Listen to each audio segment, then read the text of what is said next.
Kate joins us right now to have a chat about a recent article that she's just written. Kate, thank you very much for joining us. We appreciate your time. Kia ora. Thanks for having me. And happy St. Patrick's Day to you. Thank you.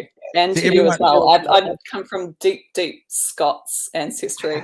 So I'll leave the celebrations to you too. Everyone's allowed to be Irish. A lot of crossover there. Yeah. Hey, we were looking to have a chat, and I'm talking to you last night. We were very clear that you are a journalist and you look at numbers. That's what you do.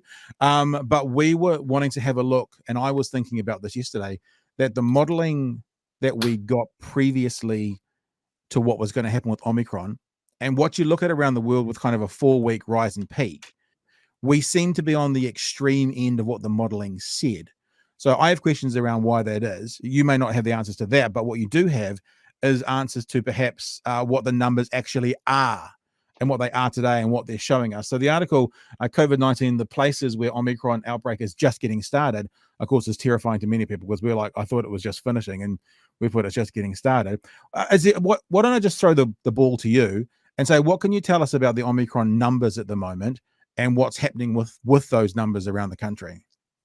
Sure. So, I mean, I think I point out quite high up in that article, and I should say this is sort of a weekly series that we've been doing since August last year, a very long time now. I'm sick of it, but as is everyone else.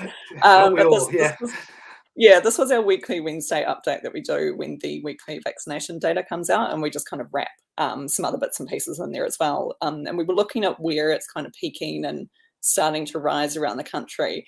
And there's this idea that there are so many cases. I mean, I think we sort of get about 20,000 cases a day at the moment, and hospital numbers are still rising, that it must be rampant everywhere in the country. But in actual fact, the vast majority of those cases have been in Auckland, and within that have been in Counties Manukau DHB. So taking in South Auckland and then South Auckland, so places like, Drury, just the side of the Bombays. So yeah, I mean, if you look at that, you can see that Counties Manukau has kind of peaked already. Pat's just sort of mousing over those numbers, but the active case numbers are starting to drop off, and this chart shows it's normalized by population. So this is the percentage of each DHB's population that is an active case. So the dark is.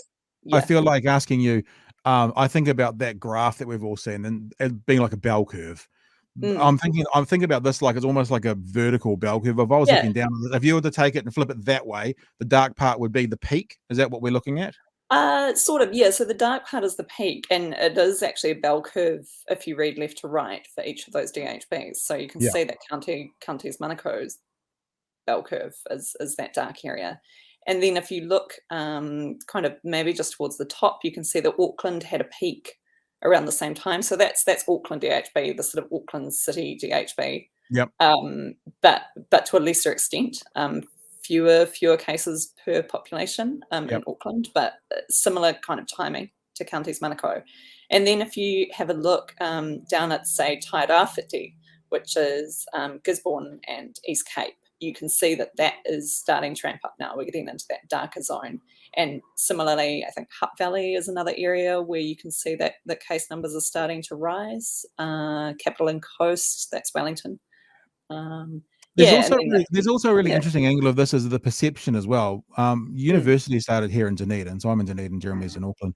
University started here in Dunedin, 3 or 4 weeks ago. And we all got the reports that there was parties, police having to break up parties of 300 people. What I would have expected to see in Southern is actually a massive dark bit at the start because, we had queues for hours of people to get in, which I'm sure we're around the country. But does it break it down? Have you broken it down further than Southern? Like, could I find out what's happened in Dunedin, for example? No, or this is as detailed as it gets in the Ministry of Health data. Yeah, unfortunately. So we can't look at it in any more detail like that to see what's happened in Dunedin or even North Dunedin versus, Invercargill or Gore or wherever. I noticed that you inside the student district by saying North Dunedin, so that was nice. I got that. I studied in Dunedin for 4 years, so I'm well acquainted with that part of town. Yeah, so I mean, I guess the overall message from this is that you're not going to get one huge Omicron peak around the country simultaneously. It's going to spread, and that makes sense. You get people travelling out of Auckland around the country, as you point out. A whole bunch of students have travelled from who knows where around the country to Dunedin and maybe taken Omicron with them, and so you are going to get this ebb and flow of case numbers that will mean that the Omicron outbreak lasts a lot longer than just what's happening in Auckland. If we move down off, this is the active cases as a percent of population. The next graph you've got is new confirmed cases as percent of population. Do the peaks and the obviously higher numbers match? Because this looks like a similar, for counties Manukau, this looks like a similar area of darkness. Do they relate to each other, or is there like Yeah. a 1 week offset, or how does that work? Yeah, so it's a bit of an offset. Like this chart is almost a predictor of what will happen in the orange chart at the top. You can see that Right. counties Manukau new cases peak sort of happens maybe just before the peak in active cases, and that makes sense, right? Because the Yeah. active cases is sort of all of the people at once who have COVID, whereas this is just people who are newly diagnosed on the day. So you're going to get a bit of a peak flowing from one chart through to the next. So that's why we're saying this particular chart is maybe an indicator of where the next big peaks are going to be, and you can already see that starting to happen in Tairāwhiti. Maybe Hawke's Bay is just at the cusp of starting to get a bit of a peak, although we only have a few days of data there where it's really darkening up. But Kate, yeah, we Kate, just created these as a way to show, hey, this is what's happening in each area, and it's very different at the moment depending on where you are in the country. Kate, I know your specialty is data and journalism rather than Mm. epidemiology, but I mean, you've been following this a long time. Does this signal, is this something that might signal? I mean, there's been talk about us having a second wave when people, including myself, I've essentially been self-isolating in Auckland, not because I haven't had a positive test. I've just been avoiding certain places. I live with someone with a compromised immune system, and I'm just being very, very careful. So there is talk about that when people like us start coming out back into the world, that we're in danger of having a second wave. I mean, do you think that the data backs that up? I mean, it's difficult to say at the moment. I mean, I Sure. suppose the first place where that second wave is going to be most noticeable is in Auckland, in the Auckland Yep. region, because you've seen that first wave happen already, and that's already starting to die down. So maybe people are starting to think, hey, it's okay to, leave my house if they've been doing what you've been doing. And obviously, I'm working from home as well, Yeah. despite my best efforts to get Omicron. Not that I'm actively trying to get it, but I'm very surprised I haven't already. But yeah, this is something that's been talked about a lot, and we spoke with there's one of the COVID modelers that we talk to a lot at Stuff is a guy called Tony Blakely. He's a New Zealander. He actually works out of the University in Melbourne, and he's done a lot of modelling for the state of Victoria over there. But he keeps a really close eye on what's happening in New Zealand.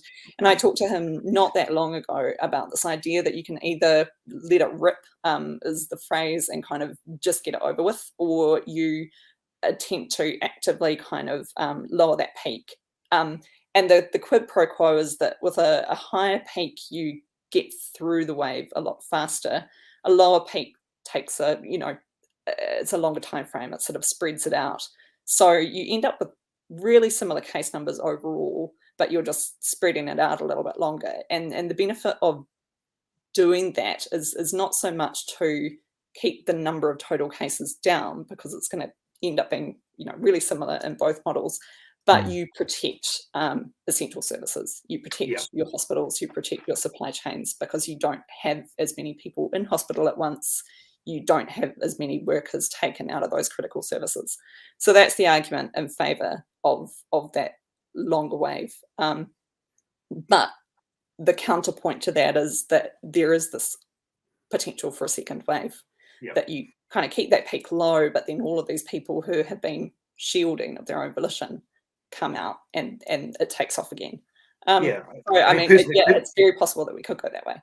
Personally, I think that's a very fair trade-off. We've heard the stories of overseas, and I think you don't have to look very deep to realize how close we could possibly come to overwhelming our health system. So, if it takes a little bit longer, then and we don't crash our hospital system, that's a net positive in my view. But yeah, it's interesting to compare it to Victoria in particular. Yeah, I think they've had an interesting ride with it as well. Yeah. I think the other really important thing to note is that whichever scenario you choose to pursue through public health measures, whether you just kind of let it take its course or you do actually try to suppress those case numbers a little bit, that all through it you are protecting your vulnerable populations. So elderly in particular, and New Zealand has done a really, really good job, and I think this has been picked up on internationally, of boosting its elderly population. I think we were nearly, when I looked at it yesterday, it was 88.5% of people aged over 65 have had a booster dose, which is like just incredible globally. Yeah. You break down the data. I'm just looking over there because I think there might have been some data on ages for boosters, but we'll leave that for a sec. You look at the data. Do you yourself or then someone else within Stuff go on to look at why the data is saying this? And let me preface this by saying, before the Omicron spike came, we had models and predictions and that sort of thing. We seem to be at the top end of those models and predictions, if not beyond them. And we looked for an epidemiologist to come on today to talk to why that was. I got a hold of Susie Wiles, and Susie Wiles was unfortunately busy at the moment, but she said this to me on the text, and she said I could share this as her thought. She says, so when to the question of why are we at the top end of the modeling, Susie says, my guess is the models weren't anticipating a super spreader protest outside Parliament and Omicron coming in two flavors, one of which is even more infectious than the other. So this idea about having a longer period of time or a second splurge, a second wave, is also potentially because of BA2. So the rest of the world got BA1, came down from it, and maybe they're getting a bit of a peak now with BA2, but we're getting BA1 and BA2 at the same time. So that might be part of the reason it spreads out. My thoughts. But with your data diving, is there any then construction and movement onto why are the numbers saying this? No. So I wouldn't say that we've gone that far into it. With this update, we tend just to present the numbers as they are without trying to do too much editorializing or guessing as to why they're showing what they're showing.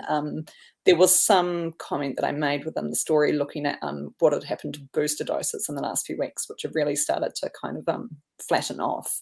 And that, I would say a fairly safe guess is because we are in the middle of a COVID wave. There are a bunch of people who actually just can't go get a booster right now because either they've got COVID, so that takes them out of contention, or they're isolating. There's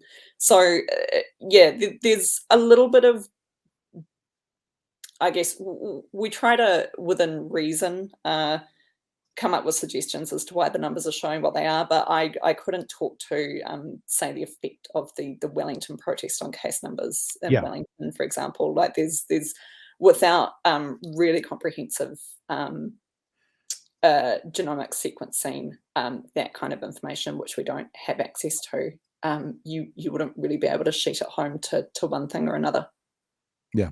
Well, Susie's given us the name of someone else we're going to approach, maybe talk to that tomorrow. Hey, it's been a great pleasure having you on. Thank you very much for coming and joining us. No problem. And even, I think the numbers are so interesting to delve into. I'm currently isolating at home because I've got a housemate who came home with COVID. So I'm one of those people who I am boosted, but if I needed a booster, couldn't go and get one. So it echoes your thoughts. We're losing, Jeremy's co-hosting with me today, but some of our co-hosts can't come on because they've got workmates who are isolating and they have to go in and do their jobs on their days off. So it is everywhere and it's rampant. And what I take often solace in is the numbers, because then I can play the odds game as someone who loves poker and go, statistically, what does this mean? And that's actually been one of the driving factors for the decisions we've been making, and the decisions we've been making have probably been more cautious, much like Jeremy perhaps, than a lot of people in the country, but that's what we've decided to do. So I really appreciate your numbers and I appreciate you coming on today. No problem. Thanks for your time. I appreciate the numbers because they don't deny it's happening. I like that. Yeah. Thanks, Kate. Appreciate you dudes and dudettes over at Stuff there. Thanks very much. Cool. Cheers, guys.